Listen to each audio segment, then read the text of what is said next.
রবীন্দ্রনাথ আমায় প্রায়ই বলতেন, দেখ উন্মাদ, তোর জীবনের শেলির মতো, কিটসের মতো খুব বড় একটা ট্র্যাজেডি আছে, তুই প্রস্তুত হ।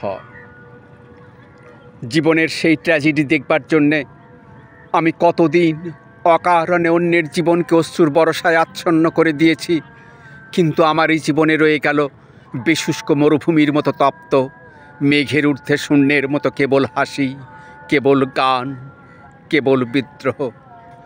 আমার বেশ মনে পড়ছে একদিন আমার জীবনের মহা অনুভূতির কথা।